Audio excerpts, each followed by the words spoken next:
fé, eu vejo o céu se abrir e um anjo aqui descer,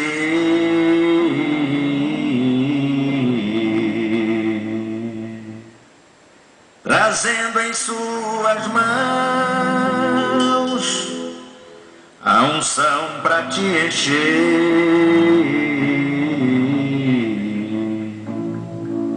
Crente vazio nessa igreja que não fica, porque a igreja glorifica e transmite o poder ao crente frio que no mesmo instante chora e a Jesus Cristo adora, revestido de poder. Está vazio, deixa o anjo te tocar, deixa o anjo te encher, deixa o anjo renovar.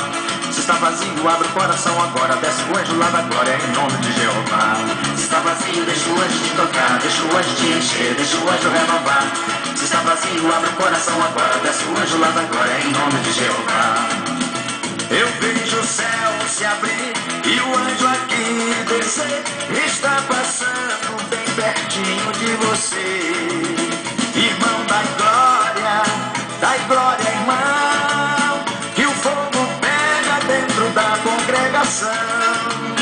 Irmão, dai glória, irmão, que o fogo pega dentro da congregação. Se está vazio, deixa o anjo te tocar, deixa o anjo te encher, deixa o anjo renovar. Se está vazio, abre o coração agora, desce o anjo lá da glória em nome de Jeová. Se está vazio, deixa o anjo te tocar, deixa o anjo te encher, deixa o anjo renovar. Se está vazio, abre o coração agora, desce o anjo lá da glória em nome de Jeová. Eu vejo o céu se abrir e o anjo aqui descer, está passando bem pertinho de você. Irmão, dai glória, irmão, que o fogo pega dentro da congregação.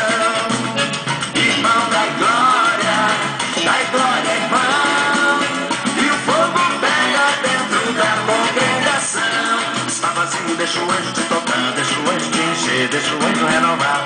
Se está vazio, abre o coração agora, desce o anjo lá da glória em nome de Jeová. Se está vazio, deixa o anjo te tocar, deixa o anjo te encher, deixa o anjo renovar. Se está vazio, abre o coração agora, desce o anjo lá da glória em nome de Jeová. Se está vazio, deixa o anjo te tocar, deixa o anjo te encher, deixa o anjo renovar. Se está vazio, abre o coração agora, desce o anjo lá da glória em nome de Jeová. Se está vazio, deixa o anjo te tocar, deixa o anjo te encher, deixa o anjo renovar. Se está vazio, abre o coração agora, desce o anjo lá da glória em nome de Jeová.